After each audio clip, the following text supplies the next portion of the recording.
அருட்பெரும் ஜோதி அருட்பெரும் ஜோதி தனிப்பெரும் கருணை அருட்பெரும் ஜோதி. எல்லா உயிர்களும் இன்புற்று வாழ்க, வள்ளல் மலரடி வாழ்க வாழ்க. திருச்சிற்றம்பலம். அருட்பெருஞ்சோதி ஆண்டவரின் பரிபூரண அருளை பெற்ற சிதம்பர ராமலிங்க சுவாமிகளின் திருவருளை மனமொழிமையால் போற்றி பணிகின்றேன் தயவுடன். நாம் செய்த செயலின் நுழைவாக இன்ப துன்ப அனுபவங்கள் யாவும் வந்து கொண்டே உள்ளது. அப்படி வருகின்ற துன்பம் யாவும் பொறுத்து எல்லா உயிரும் இன்பமாக வாழ எண்ணி நாம் செயல்பட்டாலே நமக்கு ஆன்மலாபம் கூடும். நம் பெருமான் வரம்பில் வியப்பு என்ற தலைப்பில் 4வது பாடலில் பால் வகை ஆணோ பெண் கொழலோ இருமை பாலதோ பாலுறா அதுவோ ஏழ்வகை ஒன்றோ இரண்டதோ அனாதி இயற்கையோ ஆதியின் இயல்வோ மேல்வகை யாதோ என மறைமுடிகள் விளம்பிட விளங்கும் ஓர் தலைவன் மால்வகை மனத்தேன் உலக்குடில் புகுந்தான் வள்ளலை தடுப்பவர் யாரே என இப்பாடலை பதிவு செய்கின்றார்கள். உலகியலில் இருபால் இனத்தவர் என சான்றோர் வகுத்துள்ளனர். ஆண்பால் பரமசிவம், மற்றொன்று பெண்பால் பார்வதி, அல்லது ஆண்பாலும் பெண்பாலும் கலந்த அர்த்தநாரீஸ்வர் வடிவம். பால் உறா அதுவோ பால் பகுக்க இயலாத பால் பகா பொருளான எதுவோ என்றும் ஏழ்வகை ஒன்றோ மேன்மை இயல்பு கொண்ட அதன் வகையரா யாதோ என்றும் இரண்டதோ வேத ஆகமங்கள் கூறும் இறைவனோ அனாதி இயற்கையோ ஆதியின் இயல்போ தோற்றத்தின் தன்மையோ மேல்வகை யாதோ கூற இயலாத பரம்பொருளான என வேதங்கள் ஆகமங்கள் கூறப்பெறும் தலைவனோ மால்வகை மனத்தேன் மயங்கக்கூடிய நிலையில் உள்ள மனத்தேன் ஆயினும் என் உள்ளமாகிய புருவமுகத்தில் புகுந்தனன் அந்த வள்ளலை தடுப்பவர் யாரே என கூறி பெருமான் உரைநட பகுதி 353 பக்கம் சிருஷ்டி நியாயம் என்ற தலைப்பில் பரம ஆகாசம் அனாதி, அதற்கு காரணமான கடவுள் அனாதி, அவர் அருட்பெருஞ்சோதியார், பேரறிவு, பெரும் ஜோதி, தனி சிவம், எல்லா உயிருக்குள்ளும் இவர் நீக்கமர நிறைந்துள்ளார். எனவே அவர்தான் தலைவர். அவரை எல்லா உயிரும் காதலித்து அவரை அடைய வேண்டும். ஆக எல்லா உயிரும் ஆண் பெண் தன்மையில் இருந்தாலும் எல்லா உயிரும் பெண்தான். பெண் குழலோ அனாதியான ஆகாசத்தில் காற்றும் அனாதி, பேராற்றல், தனி சக்தி. ஆக தனி சிவமாகிய பேரொளி இயக்க தனி சக்தியாகிய பேராற்றல் இயங்குகிறது.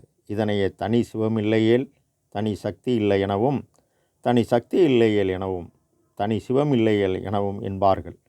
இதனை 3484 பாடலில் தானலாது இறையும் உயிர்க்கு அசைவிலாத தலைவனே திருச்சிற்றம்பலத்தே வானலால் வேறொன்றும் இல்லை என உரைப்ப வயங்கே மெய் இன்ப வாழ்வே என்பார். இருமை பால் அதோ பேரொளி அருள் கடவுள் தயவு பேராற்றல் சக்தி. ஆக அருளும் சக்தியும் கூடி அருட்சக்தியாகிய உலக உயிர்களை உண்டாக்கி இயக்குகிறது. இது இருமை பாலதோ பால் உற அதுவோ. இதற்கு இந்த பால் என பக்குவம் இயலாத அருளை வடிவாக உள்ளது. அருளே நம்மியல், அருளே நம்மூறு, அருளே நம் வடிவாம் என்ற சிவமே. அருளே நம்மடி, அருளே நம்முடி, அருளே நம் நடுவாம் என்ற சிவமே. இது எந்த பால் என்று கூற முடியாது. ஏழ்வகை ஒன்றோ மேன்மை இயல்பு கொண்ட பொருத்தம் யாதோ. அதாவது அருட்பெரும் வெளியில், அருட்பெரும் உலகத்து, அருட்பெரும் தலத்து, மேல்நிலையில், அருட்பெரும் பீடத்து, அருட்பெரும் வடிவிலே, அருட்பெரும் திருவிலே அமர்ந்த அருட்பெரும் பதியே, அருட்பெரும் நிதியே, அருட்பெரும் சித்திய அமுதே, அருட்பெரும் களிப்பே, அருட்பெரும் சுகமே, அருட்பெரும் ஜோதியன் அரசே. இதை எந்த வகையில் கூற முடியும்? எந்த வகையிலும் கூற முடியாது.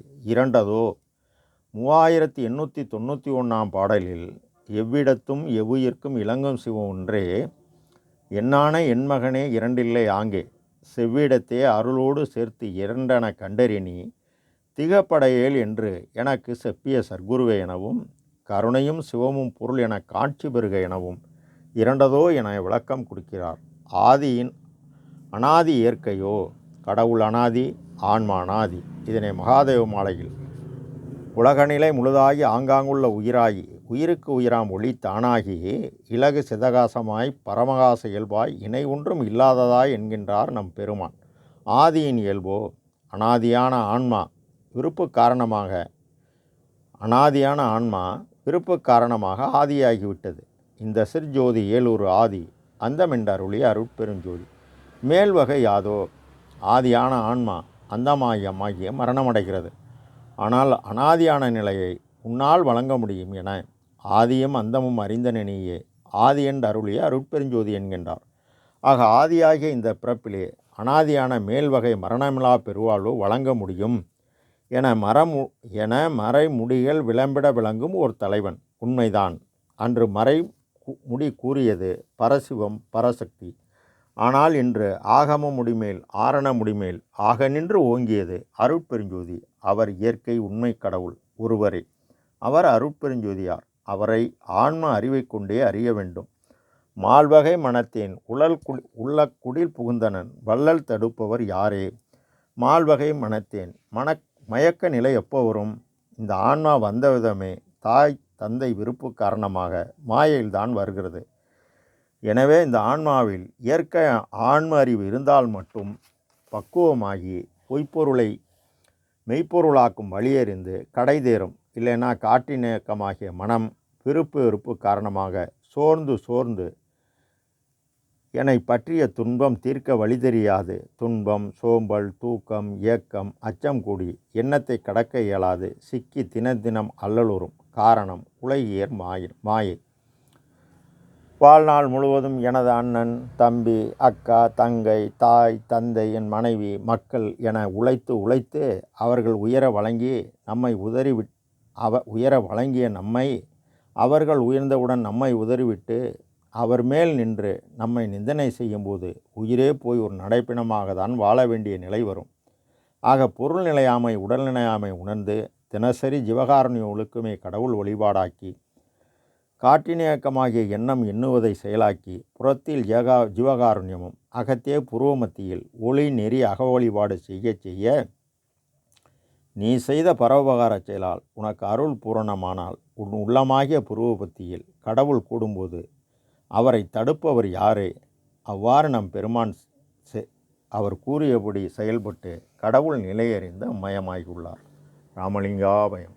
திருச்சிற்றம்பலம்.